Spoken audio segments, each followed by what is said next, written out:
Hi guys. जैसा कि सोचा था लेट्स टॉक एपिसोड क्या बनाया जाए, उस पर टाइम बहुत जा रहा था तो एक अच्छा कंटेंट मिल गया था आज, क्योंकि दशहरा है तो इसलिए पूरी कोशिश करी जा रही है कि आपको अच्छे से अच्छा कंटेंट दिया जाए। और आज का जो कंटेंट है वो कहीं ना कहीं हिंदू धर्म सनातन धर्म से जुड़ा हुआ है और उसके प्रश्नोत्तरी एक तरीके की है ये। अगर आपको सुनने में अच्छी लगे तो ज़रूर बताएं। तो आज हम बात करते हैं सनातन धर्म की। तो सनातन धर्म से ही शुरू करते हैं अपना शोट की पहला सवाल यही है, सनातन धर्म क्या है? तो वेद धर्म ही सनातन धर्म है, यह आदि अंत रहित शाश्वत धर्म है। इसे ही हिंदू धर्म और आर्य धर्म भी कहा जाता है।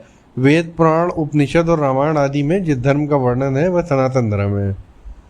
यह अनादि धर्म है, यह शाश्वत धर्म है, इसका ना आदि है ना अंत है। ये धर्म का कोई शुरू करता है उसे धर्म का प्रवर्तक कहा जाता है।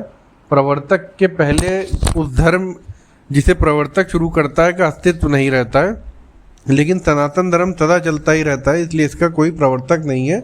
सनातन धर्म भगवत स्वरूप की है। सनातन धर्म में कितने भगवान हैं, अगर आप ये प्रश्न करेंगे तो इसका उत्तर है भगवान तो एक ही हैं, लेकिन इनके कई स्वरूप हैं। अब अगर भगवान के स्वरूपों की बात करी जाए तो वो अनंत स्वरूप हैं इनके। और 33 कोटि देवी देवताओं पे एक विवाद चला करता है कि ये 33 करोड़ हैं या 33 कोटियाँ, यानी कि 33 प्रकार के देवी देवता हैं।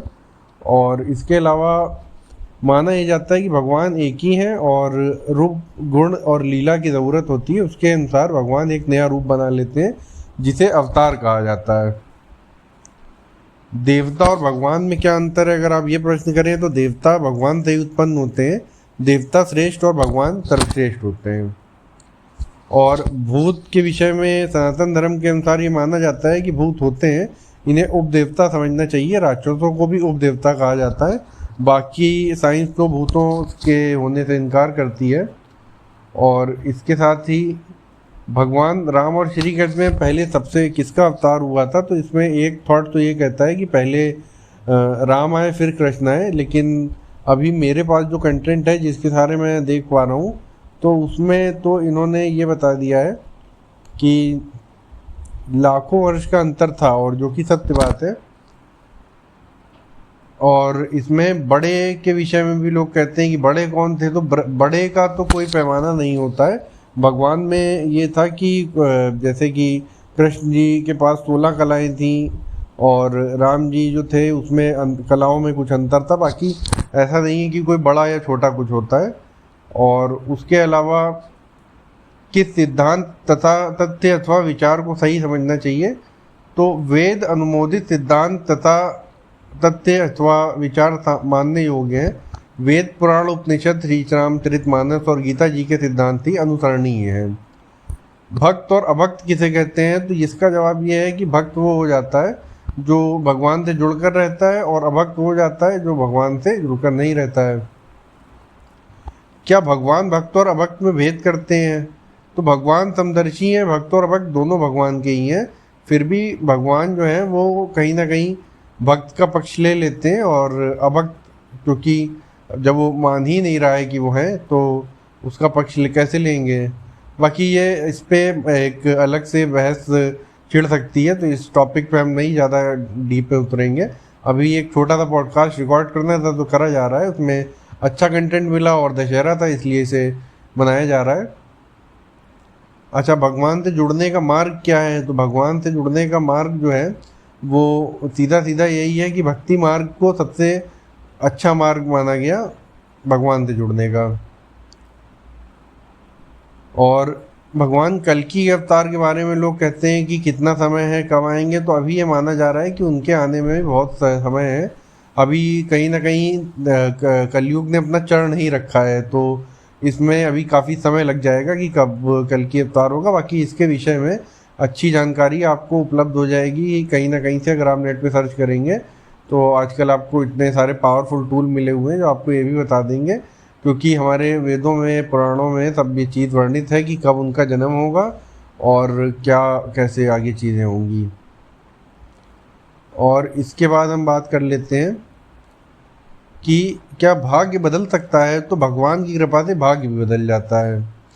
और भाग्य और कर्म में कौन श्रेष्ठ है, जब ये बात आती है तो ये माना जाता है ये दोनों एक दूसरे के पूरक होते हैं। भजन करने का क्या फल होता है, अगर इसकी बात करी जाए तो भजन प्रेम और विश्वास से किया जाए तो भगवान को भी प्राप्त आप कर सकते हैं। और भगवत चरण गति में रहेंगे तो आपको कहीं ना कहीं जीवन में दुख का कारण कहीं ना कहीं आते हुए भी नहीं आ पाएगा। अच्छा, संत के जीवनों में दुख सुख होता है कि नहीं, इस पे भी बहुत वाद विवाद होता है। और सुख का मतलब बाह्य सुख से नहीं, आत्मानंद से होता है। इसलिए कहीं ना कहीं हम आजकल के ज़माने में बाहरी सुखों पे ज़्यादा निर्भर कर रहे हैं और अंदर की तरफ कम झांक पा रहे हैं कि हम क्या हैं। और इसमें बौद्ध धर्म ने बहुत अच्छा कहीं ना कहीं विपश्यना का एक आधार दिया है। उसके हिसाब से माना जाता है कि कम से कम अपनी खोज भी कहीं ना कहीं करते रहें कि हम क्या हैं।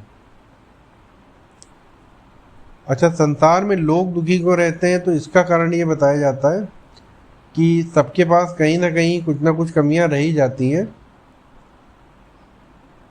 और जो भगवान से जुड़े हैं और प्रेम से भजन करते हैं उनके लिए रोटी लूगा नीके राखे लागू होता है। यह राम जी की व्यवस्था है। और क्या बिना जीवन में कर्तव्य पालन के भी भजन सफल हो सकता है, तो ये माना जाता है कि जीवन में कर्तव्य का निर्वहन बहुत जरूरी होता है। निष्ठापूर्वक कर्तव्य पालन करने से ही भजन सफल होता है। यदि जीवन में सत्य का अभाव है तो क्या भजन फलदायी होगा, तो इसका उत्तर है यदि जीवन में सत्य का अभाव है तो भजन फलदायी नहीं होगा। जीवन में सत्य बहुत ज़रूरी है। सत्य और भजन एक दूसरे के पूरक हैं। असत्य भजन में बाधक है। इसलिए सत्य की राह पर चलने की हमेशा कोशिश करें। मुक्ति के विषय में कहा जाता है कि जीवन मरण के चक्र से छूटकर भगवान को प्राप्त कर लेना ही मुक्ति है। मुक्ति प्रदाता कौन है? भगवान मुक्ति प्रदाता है। देवी और देवता मुक्ति नहीं देते। अब इसमें भी कहीं ना कहीं ये आ जाएगा कि अगर कहीं ना कहीं वो ये जो थॉट है ये वहीं पे जाके जुड़ जाता है कि किस प्रकार से हम ये माने कि हम किस परम ब्रह्म की, तो इसमें निर्गुण और सगुण शाखाएं भी आ जाती हैं बहुत कहीं ना कहीं। तो सनातन में इतनी व्यापकता है कि उसे समझने के लिए एक पॉडकास्ट तो बहुत ही छोटी चीज़ है, वो तो कम ही पड़ जाएगी। भगवान को क्या प्रिय है, तो भगवान को प्रेम प्रिय है। भगवान को क्या प्रिय है, तो वह अहंकार अप्रिय है। और इसी कारण रावण का नाश हो गया था। भगवान राक्षसों का विनाश क्यों करते हैं? भगवान राक्षसत्व का विनाश करते हैं, राक्षसों का नहीं। कई राक्षस भगवान के भी भक्त होते हैं। राक्षस का मतलब केवल भारी भरकम शरीर वाले निर्दयी प्राणी से नहीं होता है। जिसके अंदर राक्षस तत्व आ जाए वही राक्षस होता है।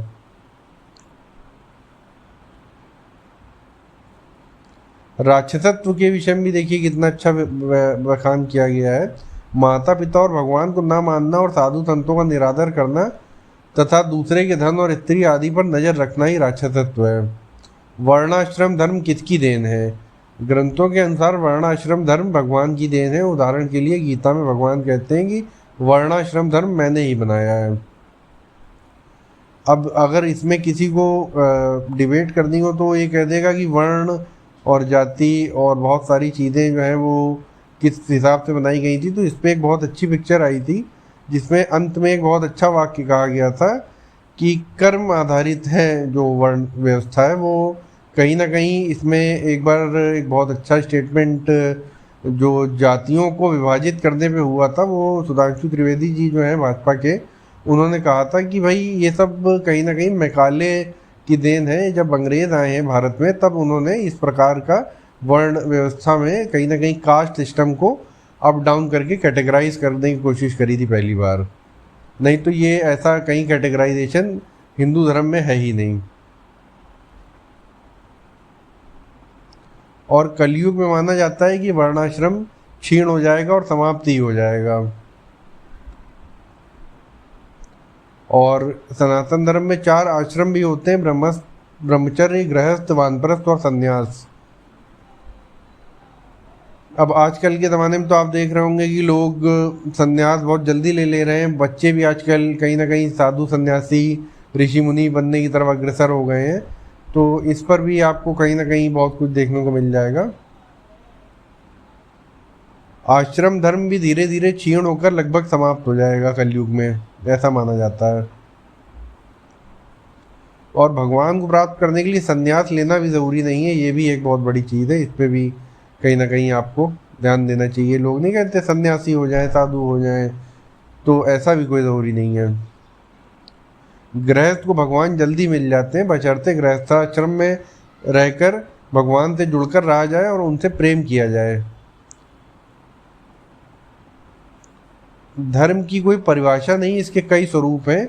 इसका निर्धारण देश काल और परिस्थिति पर भी निर्भर करता है। फिर भी सनातन परंपरा में परहित, सत्य, अहिंसा और दया को धर्म कहा जाता है। पूजा पाठ जो है वो धर्म की क्रियाएं हैं। पर पीड़ा, झूठ, निंदा और हिंसा को ग्रंथों ने अधर्म कहा है। भक्त का प्रमुख लक्षण क्या होता है? तो सरलता और दीनता। भक्ति क्या है? तो इसके भी कई स्वरूप हैं। भक्ति की सबसे उच्च अवस्था की अगर विषय में बात करी जाए तो कहीं ना कहीं हर चीज़ में, चर में उस ऊपर वाले का ध्यान करना ही कहीं ना कहीं सबसे उच्च अवस्था है भक्ति की।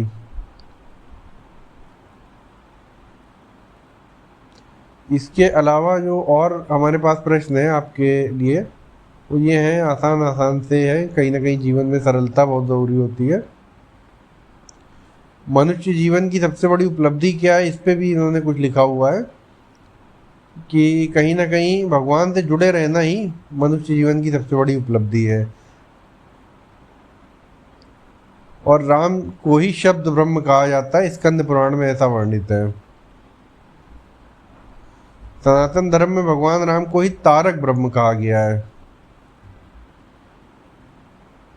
एक राम नाम विष्णु सहस्त्र नाम के बराबर होता है। इसका उल्लेख श्री रामचरितमानस, श्री राम रक्षा स्तोत्र और पद्म पुराण इत्यादि ग्रंथों में मिलता है।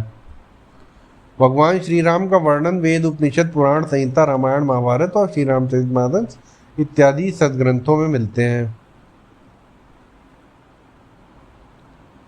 और भगवान श्री राम की महिमा का वर्णन किन किन ऋषियों ने किया है? तो उसमें श्री संत कुमार, श्री वाल्मीकि, श्री वशिष्ठ, श्री विश्वामित्र, श्री वेदव्यास आदि प्राचीन ऋषियों ने अपने अपने ग्रंथों में राम जी की चर्चा करी है। भगवान वेदव्यास रचित रामायण किस नाम से प्रसिद्ध है? तो आपको पता ही होगा, रामायण के नाम से प्रसिद्ध है। भगवान के सभी नामों में सबसे श्रेष्ठ नाम कौन सा है? तो राम नाम को ही सबसे श्रेष्ठ माना गया है। संसार सागर से तरने के लिए क्या करना चाहिए? तो उसके लिए तरही न बिनु से मम स्वामी राम नमामि नमामि नमामि, ये एक लाइन है जिसके अनुसार ये माना जाता है कि भगवान राम की सेवा भजन के बिना संसार से तरना नहीं होता है। बड़े बड़े ऋषि मुनि, सिद्ध, त्यागी और तपस्वी भी राम जी के भजन से ही इस संसार सागर से तरते हैं। देवी और देवताओं के उपासकों की मुक्ति भी राम भजन से ही होती है। वेद और पुराण शाश्वत ग्रंथ हैं, तो ऐसा क्यों कहा जाता है कि इनकी रचना श्री वेद व्यास जी ने किया है? वेद और पुराण श्रवण परंपरा से एक पीढ़ी से दूसरी पीढ़ी में स्थानांतरित होते रहते हैं, लेकिन कलयुग में यह योग्यता क्षीण हो जाती है। कलयुग के लोगों को भी वेदों और पुराणों का लाभ मिल सके, तो उद्देश्य से ही श्री वेद व्यास जी के वेदों और पुराणों की लिपिबद्ध कर दिया गया था। क्या वेद और पुराण का ज्ञान कभी नष्ट नहीं होता? तो इस विषय में ये कहा जाता है कि वेद और पुराण का ज्ञान देवलोक में इसके मूल स्वरूप में सदैव विद्यमान रहता है, इसलिए वेद और पुराण का ज्ञान कभी नष्ट नहीं होता है। पृथ्वी पर इनके मूल स्वरूप में कालांतर में थोड़ा परिवर्तन भले ही आ जाए। हम सब भगवान के अंश हैं, इसलिए मैं ब्रह्म हूँ अथवा मैं भगवान हूँ ऐसा मानना क्या सही नहीं है? हम सब जीव हैं, हम सबके अंदर जो चेतन तत्व है भगवान का ही अंश है। इस प्रकार हम सब भगवान के अंश है लेकिन भगवान नहीं है, इसलिए भाव सही नहीं है कि मैं भगवान हूँ। सही भाव यह है कि भगवान का सेवक हूँ। शेष संचार चराचर मेरे भगवान का स्वरूप है। मैं सेवक सर चराचर रूप स्वामी भगवंत। प्रश्न संख्या इसमें दी हुई है, उसमें और हम डिटेल में आप कभी किसी दूसरे पॉडकास्ट में बात कर लेंगे। कुछ लोग कहते हैं प्रकृति को मानते हैं, भगवान को नहीं मानते हैं। तो प्रकृति को भगवत स्वरूप मानकर पूजा किया जाता है तो कल्याण उसका हो जाता है, लेकिन इससे आध्यात्मिक कल्याण नहीं होता है।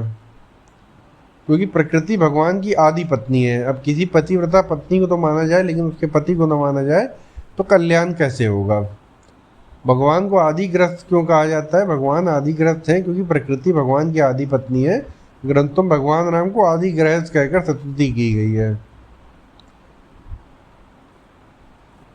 अच्छा, माइथोलॉजी पे एक बहुत चर्चा चलती है कि ये सब तो माइथोलॉजी है, मिथ है, इसमें मतलब कहीं ना कहीं सच्चाई नहीं है। ये एक अज्ञानता की बात है। इसके मैं जिस लेख से आपको ये जानकारियाँ उपलब्ध करा रहा हूँ, अभी उसका नाम आखिरी में बता दूंगा। यह पाश्चात्य सभ्यता संस्कृति से उद्धत शब्द है, जहाँ कॉमिक कैरेक्टर का बोलबाला है। उनके पास करोड़ों अरबों वर्ष के सभ्यता संस्कृति की थाती धरोहर नहीं है। वहाँ त्याग, सत्य, सदाचार, तपस्या, नियम और संयम पर आधारित और जीवन के गुण रहस्यों को समझने वाले वेद, पुराण, उपनिषद, रामायण, महाभारत इत्यादि जैसे सदग्रंथों का अभाव है।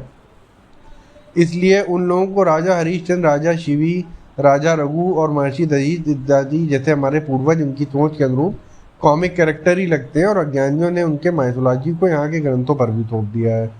कलयुग में सबसे ज़्यादा नुकसान क्या होता है? तो सबसे ज़्यादा नुकसान ये होता है कि बुद्धि जो होती है वो कहीं ना कहीं हर ली जाती है आदमी की कलयुग में।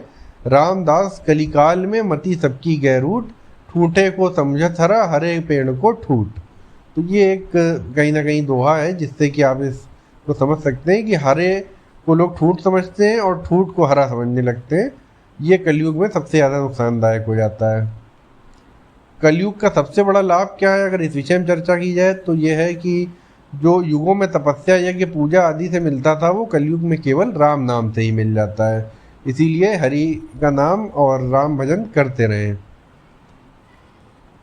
कलयुग का कुल समय कितना है? तो 4,32,000 वर्ष कहा गया है, जिसमें अभी 32,000 वर्ष भी नहीं बीते हैं।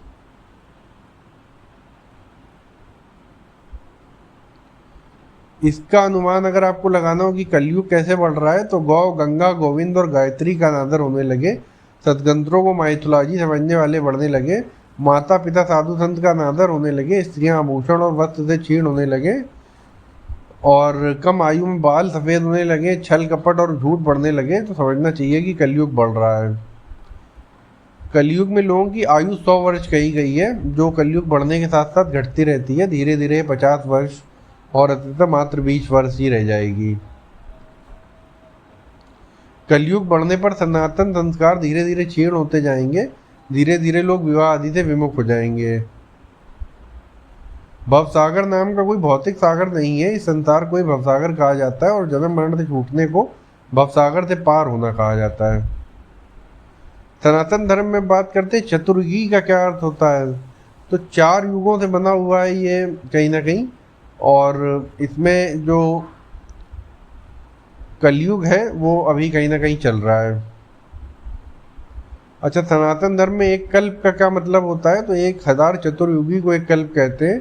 इस प्रकार एक कल्प में सतयुग 1000 बार, त्रेता 1000 बार, द्वापर 1000 बार और कलयुग भी 1000 बार आता है।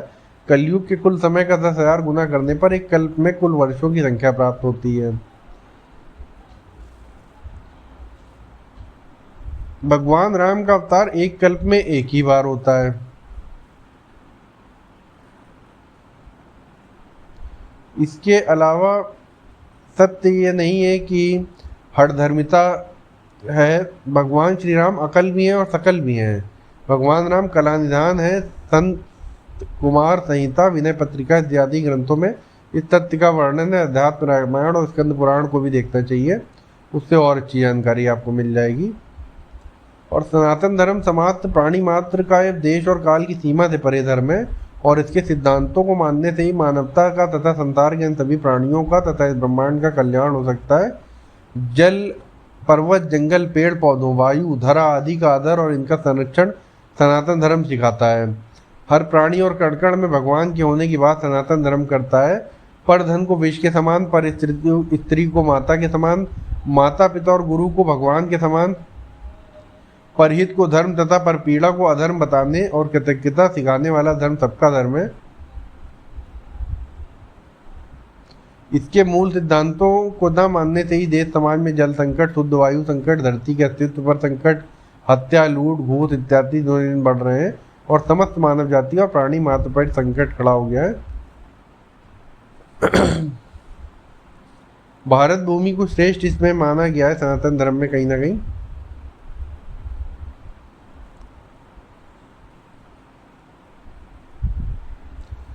भगवान पर सांसारिक नियम नहीं लागू होते हैं, ये भी एक मुख्य बात इसमें है जो कि आप समझ सकते हैं। और इसके साथ ही और जो मज़ेदार बातें हमारे धर्म में है जो आज के पीढ़ी, आज के बच्चे नहीं जान सकते, उन्हें आसानी से बताया जा सकता है। जो सब को रचता जगत उसे रचेगा कौन, राम इकाई जगत की मोड़ रहे किमी कौन। इस एक छोटे से लाइन से आप समझ सकते हैं।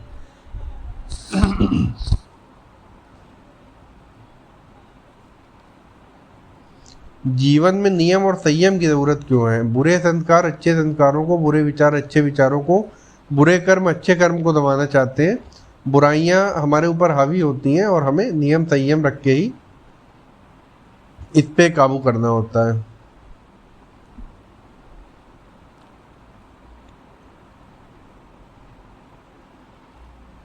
और बाकी जो जानकारियां हैं वो सब तो आपको है ही। ये छोटा सा पॉडकास्ट इसलिए बनाया गया है क्योंकि अच्छे से जो जानकारियां और भी उपलब्ध हो सके वो सब आपको करा दी जाए। और मेरे पास प्रश्नों की बहुत बड़ी संख्या है, मैं ये देख लूँ कि कहीं पॉडकास्ट बहुत लंबा तो नहीं हो रहा है, नहीं तो अगर बहुत लंबा हो गया हो तो फिर इसे एंड कर दिया जाए। 21 मिनट का हो गया है। अभी कुछ प्रश्न हैं इसमें जिनका कि हम आपसे चर्चा कर सकते हैं।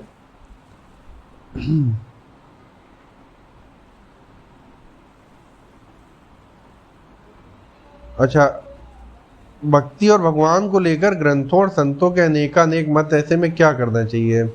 इस प्रश्न का गोस्वामी तुलसी जी ने बहुत सीधा उत्तर दिया है। नर विविध कर्म अधर्म बहुमत, शोक प्रद सब त्यागहु, विश्वास करी कह दात तुलसी, राम पद अनुरागहु।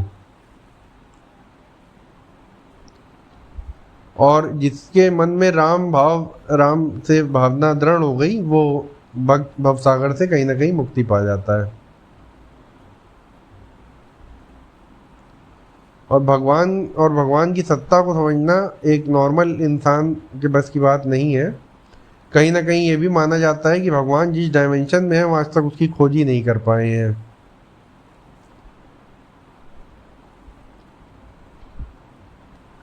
आने वाले पॉडकास्ट में अगर आपको ये पॉडकास्ट अच्छा लगेगा तो मैं धर्म और सिर्फ हिंदू धर्म ही नहीं बाकी धर्मों से भी जुड़ी हुई जो अच्छी सीख सबक है वो आप तक लाता रहूँगा।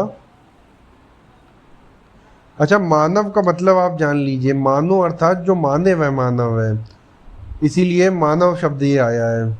रामदास कहते सही मानव माने होए, बिनु माने मानव नहीं, मानवता कहीं रोए। इसलिए कहीं ना कहीं मानना बहुत ज़रूरी है। और इस तनाव भरे जीवन में भजन करने से बड़ा कोई भी काम नहीं है, तो भजन अवश्य करते रहें। एक और देखिए, इसमें भगवान राम तक पहुंचाने वाला राजपथ कौन सा है? राम भजन रूपी राजपथ भगवान राम तक पहुंचाने वाला है। बहुमत मुनि बहुपंथ पुराननी, जहां तहां झगड़ो सो, गुरु कहियो राम भजन नीको मोही लगत, राज डगरो सो। और मन की सफाई के विषय में भी कहा गया है कि सिर्फ तन को ना धोएं, मन चंगा तो कसौटी में गंगा वाली भी भावना अपने अंदर रखें।